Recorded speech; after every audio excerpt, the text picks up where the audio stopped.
Welcome to our JKLM kitchen. சளி, இருமல், காய்ச்சல் நீக்கக்கூடிய மூலிகைகளில் முக்கியமானது தூதுவளை. அந்த தூதுவளையும் மிளகையும் யூஸ் பண்ணி எப்படி நல்ல டேஸ்ட்டாக தூதுவளை துவையல் செய்யலான்னு பார்க்கலாம் வாங்க.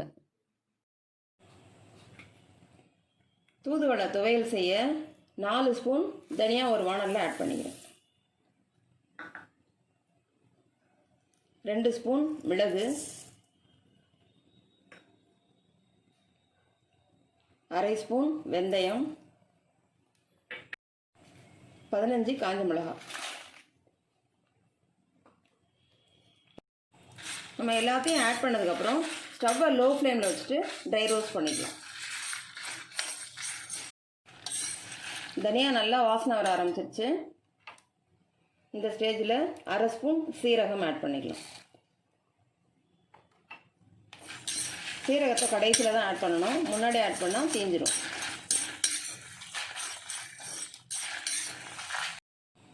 சீரகத்தை ஆட் பண்ணதுக்கப்புறம் ஒரு 30 செகண்ட் வறுத்தா போதும். இப்போ எல்லாமே வறுபட்டுருச்சு, பவுலில் மாற்றிக்கலாம். நம்ம ட்ரை ரோஸ்ட் பண்ணது எல்லாமே நல்லா ஆறிடுச்சு. இப்போ இந்த மிளகாயில் இருக்கிற காம்பெல்லாம் ரிமூவ் பண்ணிக்கலாம்.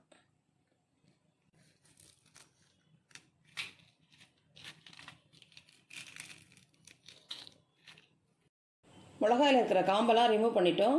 இப்போ நம்ம ட்ரை ரோஸ்ட் பண்ணது எல்லாத்தையுமே மிக்ஸி ஜாரில் ஆட் பண்ணிக்கலாம். மிக்ஸி ஜாரில் ஆட் பண்ணதை நல்லா நைஸாக அரைச்சி எடுத்துக்கலாம். நல்லா நைஸாக இந்த அளவுக்கு அரைச்சிக்கிட்டோம். 4 கைப்பிடி அளவு தூதுவளை எடுத்திருக்கேன். இது 2 முறை தண்ணியில் நல்லா வாஷ் பண்ணி எடுத்து வச்சுருக்கேன். இந்த தூதுவளை பார்த்திங்கன்னா செடி இப்படி தான் இருக்கும். இதில் இருக்கிற நம்ம முள்ளெல்லாம் எடுக்க தேவையில்லை, இந்த இலையை மட்டும் இப்படி கட் பண்ணிட்டா போதும். நம்ம அரைச்சி வச்சிருக்க பவுடரோட இந்த தூதுவளை கீரையும் ஆட் பண்ணிக்கலாம்.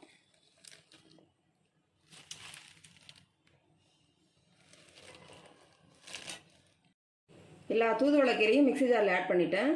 இப்போ 1 ஸ்பூன் உப்பு ஆட் பண்ணிக்கலாம்.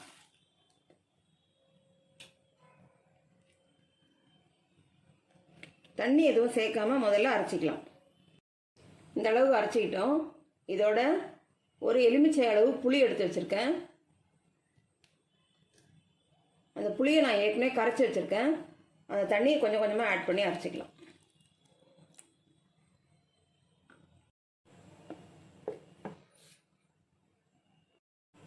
மீதி இருக்கிற புளி கரைசலையும் ஆட் பண்ணி அரைச்சிக்கலாம்.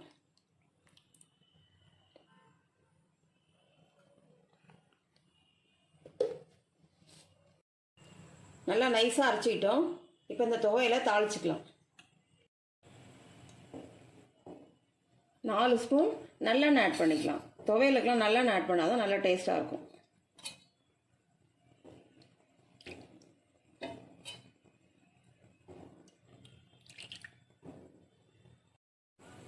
எண்ணெய் சூடானதுக்கப்புறம் 1/4 ஸ்பூன் கடுகு,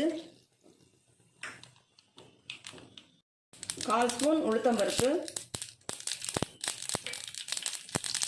1/4 ஸ்பூன் பெருங்காயம்,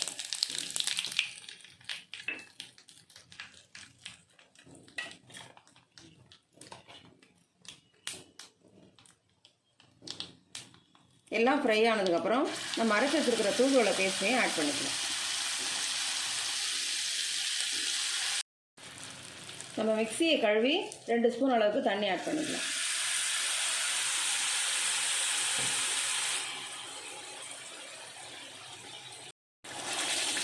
ஸ்டவ்வை லோ ஃப்ளேம்லேயே வச்சுட்டு நல்லா வதக்கிக்கலாம்.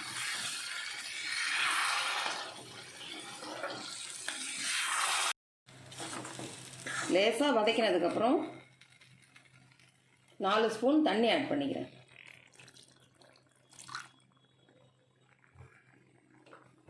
நல்லா கொதிக்கிற வரைக்கும் வெயிட் பண்ணுவோம். நல்லா கொதிக்க ஆரம்பிச்சதுக்கப்புறம் 1 ஸ்பூன் பொடிச்சு வச்சுருக்க வெல்லத்தை ஆட் பண்ணிக்கிறேன். வெல்லம் ஆட் பண்ணதுக்கப்புறம் நல்லா மிக்ஸ் பண்ணி விட்டுட்டு ஸ்டவ்வை லோ ஃப்ளேமில் வச்சு 15 நிமிஷம் க்ளோஸ் பண்ணி வச்சுக்கலாம்.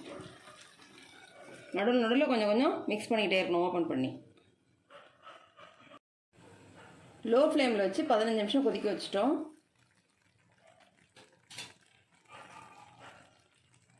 இப்போ ஒரு பவுலில் மாற்றிக்கலாம். நல்ல டேஸ்டான தூதுவளை துவையல் ரெடி பண்ணிட்டோம். இந்த துவையலை ஃப்ரிட்ஜில் ஸ்டோர் பண்ணி ஒரு வாரத்துலேருந்து 10 நாள் வரைக்கும் யூஸ் பண்ணிக்கலாம். இதை இட்லி, தோசை, ஊத்தாப்பத்தோட சைட் டிஷ்ஷாக சாப்பிடும்போது ரொம்ப டேஸ்ட்டாக இருக்கும். அதே சமயம் சூடான சாதத்தோட நல்லெண்ணெய் கலந்து இந்த துவையலை பிசைஞ்சு சாப்பிட்டா நெஞ்சு சளியெல்லாம் வெளியேறிடும். இந்த வீடியோ உங்களுக்கு பிடிச்சிருந்தா லைக் பண்ணுங்கள், கமெண்ட் பண்ணுங்கள், ஷேர் பண்ணுங்கள், மறக்காமல் சப்ஸ்கிரைப் பண்ணுங்கள்.